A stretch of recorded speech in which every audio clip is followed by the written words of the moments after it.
Monsters like the skinwalker and werewolves are shapeshifters, and whether or not you truly believe in them, these creatures have been sighted all over the country, maybe even close to where you live. All right, let's dive right into these stories. I used to be an assistant manager for a local dollar store, and I did a lot of closing because of school, and I was on a health kick at the time. So one night, while the weather was still good, I decided to walk home after closing up shop with my best friend, whom I'd gotten the job for as the cashier at the same store when I moved up. Her name was Amanda. I lived with my grandma at the time, and she only lived about half a mile away from the store, about a 15-minute stroll in all. It was already dark, but I didn't care. I lived in a nice neighborhood. I mean, the worst we ever got was occasionally a drugstore robbery. Plus, I'd walked this path 100 times before. I knew this town like the back of my hand. Yet for some reason, this night I felt uneasy. I've had what I believe to be supernatural experiences before, so I'm familiar with that heart-in-your-throat feeling of being watched. I had my phone flashlight on so I could see the uneven path, but the feeling of being watched got so bad that every few meters I'd turn around, only to see that nothing was there. This kept happening until I reached my grandma's street. I turned down the road and kept walking, but something kept nagging me, telling me to turn back one more time. I listened, and I regretted it, but then again, it might be the only reason I'm alive today.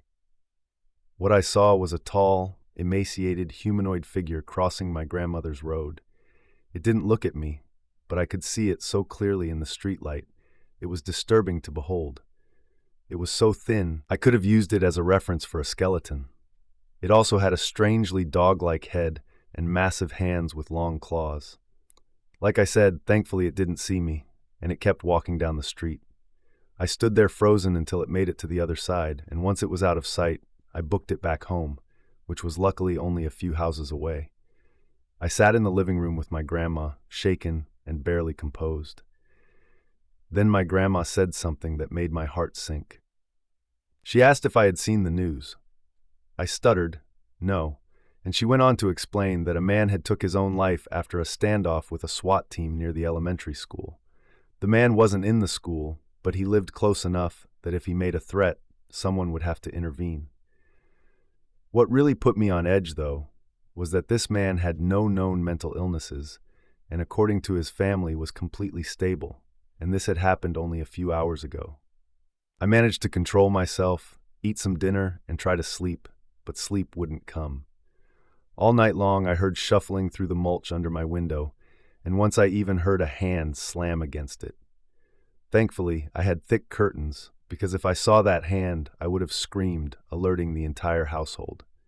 I stayed up all night, drank some coffee to keep my attention focused, and only slept when the sun came back. I was then gone all weekend as I was going out of town for a convention. Luckily, nothing happened then, but when I got back home, things got worse. I opened the store the next few days, and I kept seeing something out of the corner of my eye, just out of the windows. Slowly, my opening shifts came and went, and soon enough, I was back on the night crew, where I'd be closing shop and walking home as usual. Well, at the very least, I had Amanda with me on these closing days. There's a quick thing about Amanda I need to say. She's been a very firm believer in the supernatural all her life. She believed that she was living in a haunted house or something was possessing the basement. Knowing her backstory on the supernatural, I told her what I'd been experiencing, and she was clearly put on edge about it. We kept working through our shift until it finally came to an end. Suddenly, I felt like I was being followed again, but now on my walks home, I was far too afraid to turn around. I ended up asking Amanda if she saw anything trailing me whenever she saw me walking home. She swallowed hard before she replied, and I found myself anticipating her dreadful answer. I didn't want to say anything.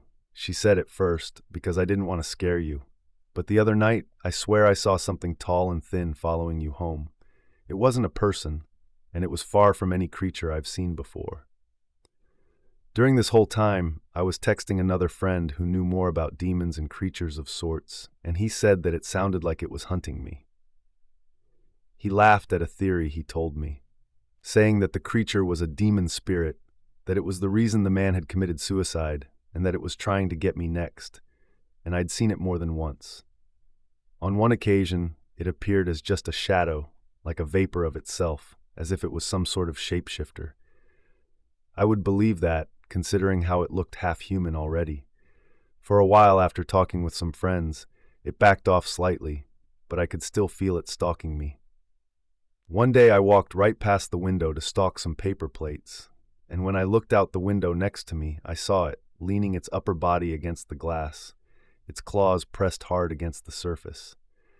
It was staring right at me, and if there hadn't been a window there, the only thing separating us would have been a few feet. After that, I had trouble working the rest of the day, and I wouldn't go home unless Amanda gave me a ride. Luckily, she didn't mind. She enjoyed my company. We're like sisters, so she took me home without a problem. It's been a while since I've seen it.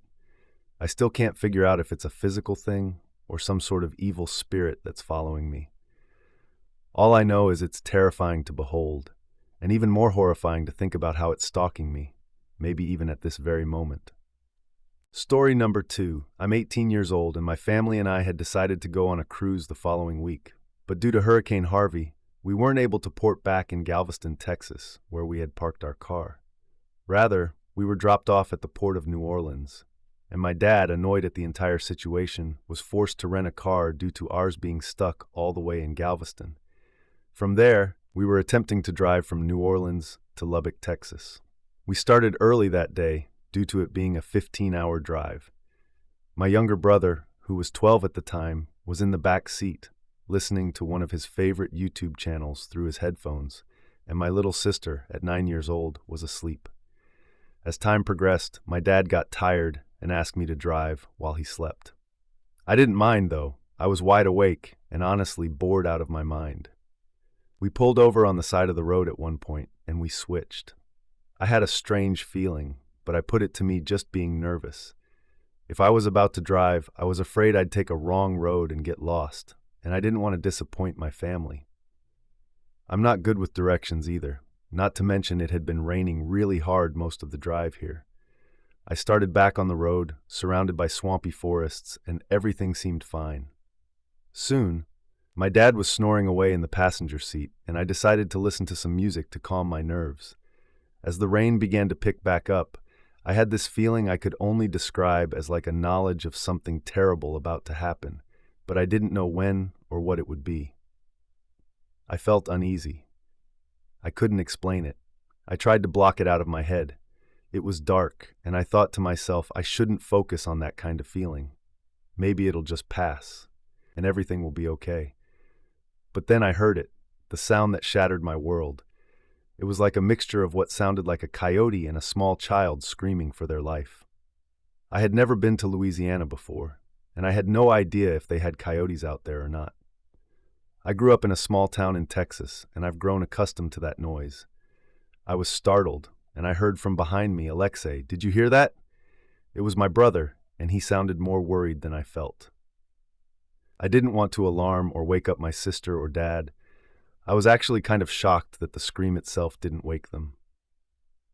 "Yeah, I did," I replied in a low voice. "Don't think about it. Just put back your headphones and try to relax." He nodded, then reclined back in his seat. I could tell he was scared and he wasn't going to listen to my reassurance, but there was nothing else we could do. I kept my eyes on the road and kept driving, but only a few seconds later, I saw something coming up right in the middle of the road. At first, I thought it was a deer. I was worried. This wasn't our car to be screwing up, and I didn't want to hurt my family. Everyone was in this car, and we had to be careful. So I kept a close eye on the thing that was coming up, and as we got closer to it, I realized it wasn't a deer. Its limbs were distorted and changing and breaking in place, as if something inside of it was erupting outward. I started freaking out, realizing I had no idea what this thing could have been, and that maybe this was what made that scream. Its eyes glowed yellow, illuminated brightly by our headlights. Plans rushed in and out of my head of what I could do. I couldn't just stop, and I couldn't just turn around.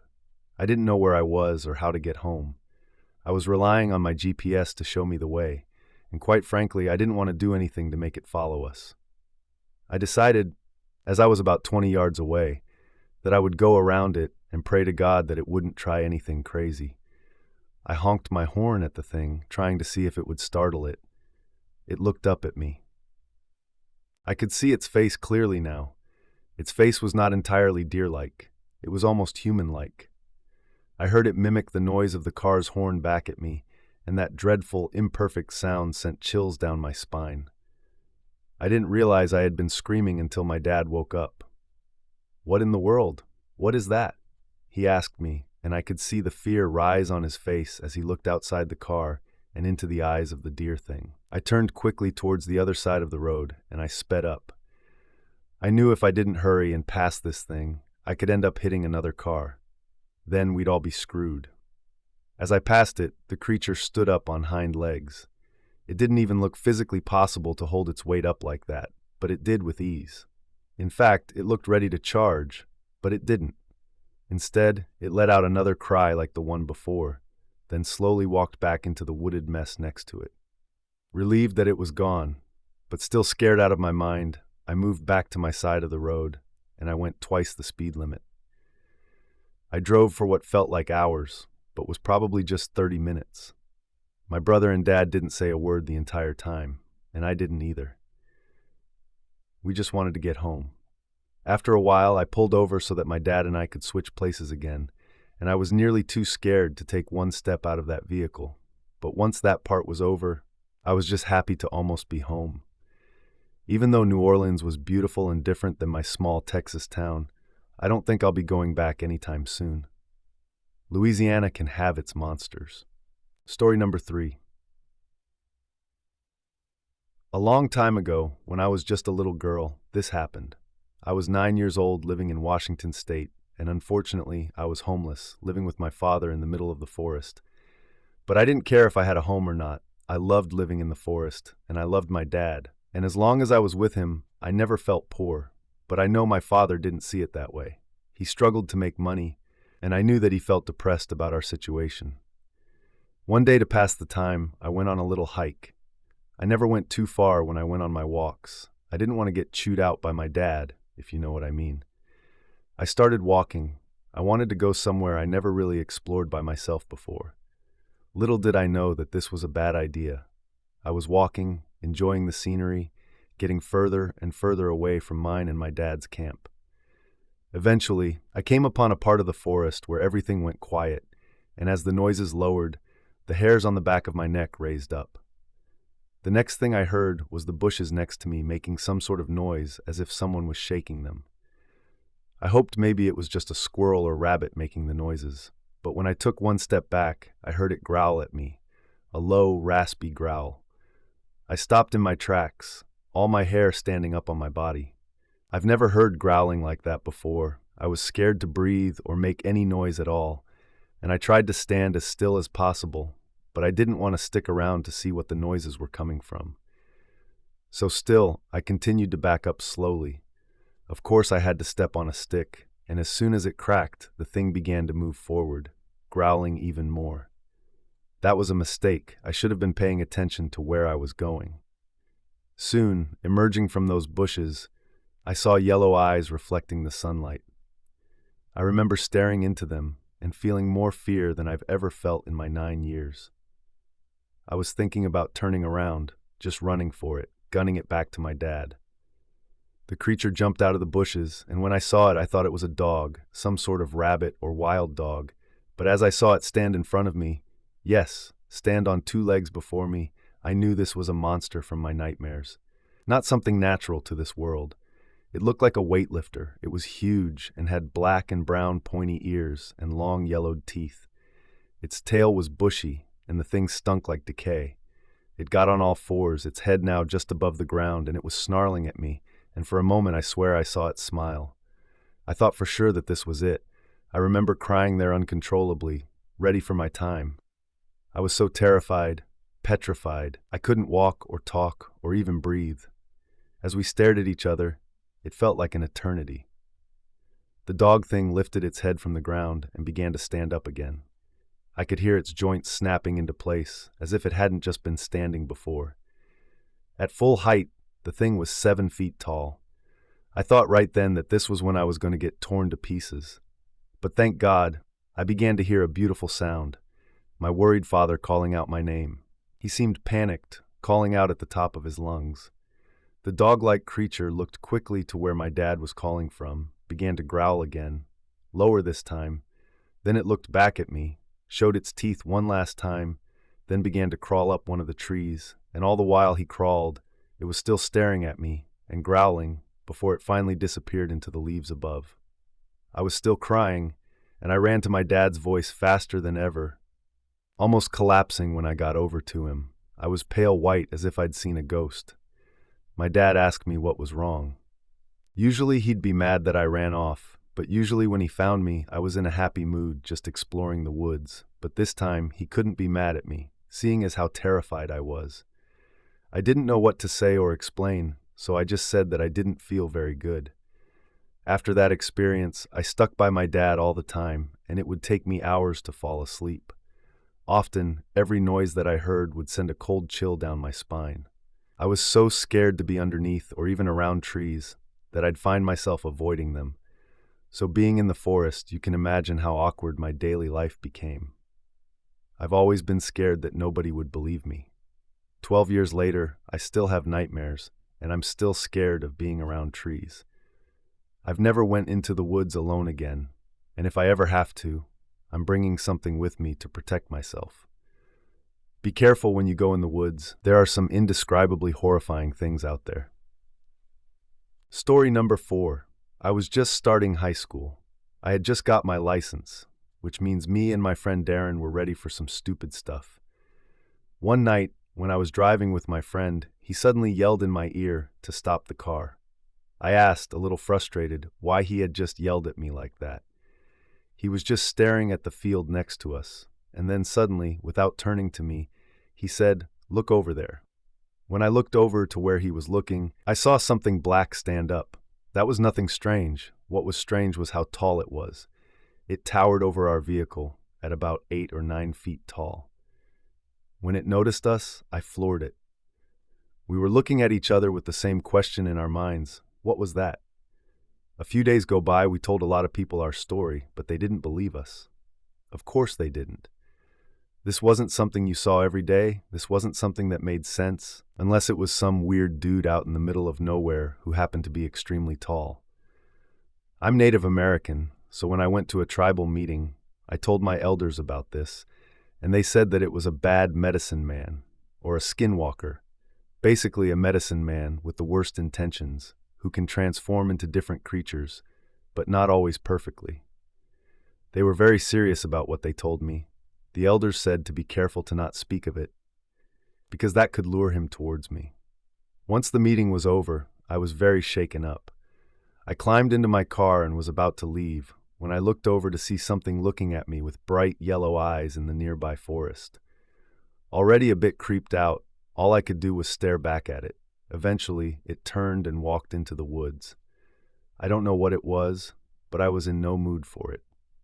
I started my car and sped home when I told my dad about the experiences. He said he wasn't sure if it was a skinwalker per se, but if I had been seeing something out there, that it may be a good idea to stop taking that same road to my school.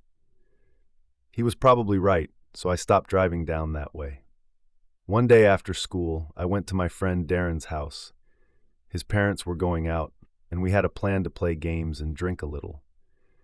He called his girlfriend to come over, and I felt a bit lonely and left out, so I called mine as well. When they arrived, we were all playing the PS3 and just hanging out, having the occasional beer or two, but we all stopped and got chills when we heard the sound.